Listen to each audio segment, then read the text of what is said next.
Hi friends, welcome to my channel. Uttara Karnataka recipe ನೋಡಕತ್ತಂತ ಎಲ್ಲ ನನ್ನ ಅಕ್ಕ ತಂಗಿಯರಿಗೂ ನಿಮ್ಮ ಮನೆ ಮಗಳಾದ ಲಕ್ಷ್ಮಿ ಆರ್ ಮಾಡುವ ನಮಸ್ಕಾರಗಳು. ಫ್ರೆಂಡ್ಸ್, ಇವತ್ತಿನ ರೆಸಿಪಿ ಏನು ತೊಗೊಂಬಂದಿನಿ ಅಂದ್ರೆ, ಇವತ್ತು ಶ್ರೀಕೃಷ್ಣ ಜನ್ಮಾಷ್ಟಮಿ ಅದಲ್ರಿ, ಹಾಗಾಗಿ ನಾನು ಅವಲಕ್ಕಿ ಪ್ರಸಾದ ಹೇಗೆ ಮಾಡ್ತೀನಿ ಅಂತ ನೋಡ್ಕೊಂಬ.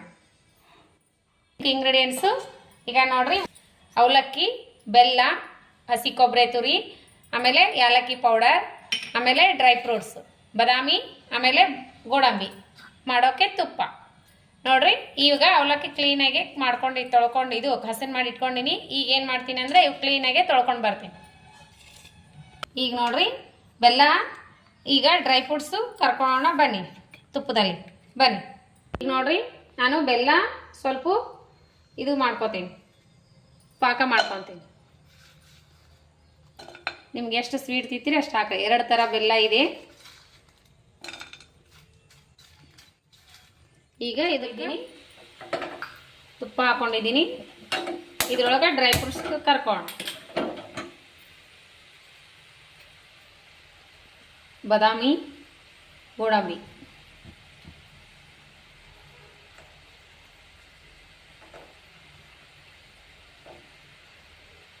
ಈಗ ನೋಡ್ರಿ, ಇದು ಬೆಲ್ಲ ಕುದಿದ್ದು ಪಾಕ ಟೈಪ್ ಆಲಾಗತ್ತದಲ್ಲ. ಈಗ ನಾವು ಹಸಿ ಕೊಬ್ಬರಿ ತುರಿದು ಇಟ್ಕೊಂಡಿಲ್ಲ, ಇದನ್ನ ಹಾಕೋಣ. ನಿಮ್ಮ ಕ್ವಾಂಟಿಟಿ ನೋಡ್ಕೊಂಡು ನೀವು ಹಾಕೋಬಹುದು.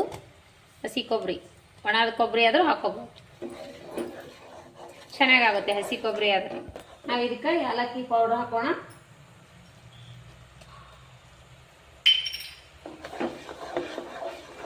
ಈಗ ಹಾಗೆ ಅವಲಕ್ಕಿ ಹಾಕೊಂಡ್ಬಿಡೋಣ. ತೊಳೆದು ಇಟ್ಕೊಂಡಿದ್ದೀವಲ್ಲ, ಇದು ನೀವು ಯಾರಾದರೂ ಶ್ರೀಕೃಷ್ಣ ಜನ್ಮಾಷ್ಟಮಿ ಪ್ರಸಾದ ಮಾಡ್ತಿದ್ರಂದ್ರೆ ಮಾಡ್ಕೋಬಹುದು. ನಾಳೆಗೂ ಅದ, ಇದು ದೇವ್ರ ಪ್ರಸಾದಕ್ಕೂ ಮಾಡ್ಕೋಬಹುದು ನೋಡ್ರಿ.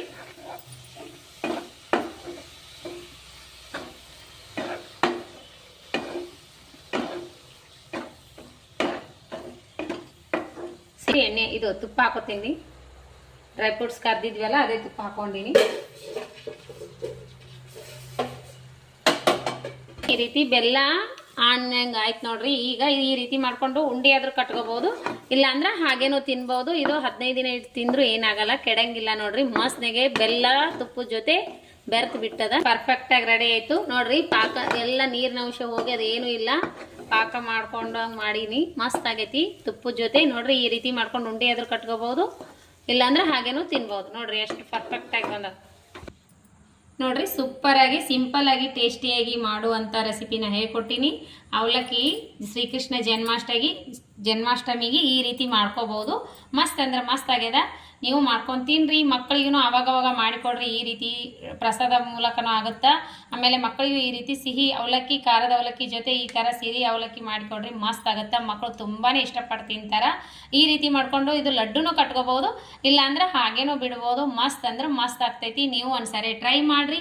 ಇಷ್ಟ ಆಗಿತ್ತಂದ್ರೆ ಲೈಕ್ ಮಾಡೋದಂತೂ ಮರ್ಯಾಕ ಹೋಗ್ಬೇಡ್ರಿ. ನೀವು ದೇವ್ರಿಗೆ ಪ್ರಸಾದ ಮಾಡ್ಕೊಂಡು ತಿನ್ಬಹುದು. ನಾವು ದೇವ್ರಿಗೆ ಪ್ರಸಾದ ಮಾಡ್ಕೊಂಡಿನಿ, ನೀವು ಮಾಡ್ಕೊಂಡು ತಿನ್ರಿ. ಇಷ್ಟ ಆಗಿತ್ತಂದ್ರೆ ಲೈಕ್ ಮಾಡೋದು ಮರ್ಯಾಕ ಹೋಗ್ಬೇಡ್ರಿ. ಇನ್ನು ಯಾರೆಲ್ಲ ಸಬ್ಸ್ಕ್ರೈಬ್ ಆಗಿಲ್ಲ, ತಕ್ಷಣನೇ ಪಕ್ಕದಲ್ಲಿರೋ ಗಂಟಿ ಬಟನ್ ಪ್ರೆಸ್ ಮಾಡ್ರಿ.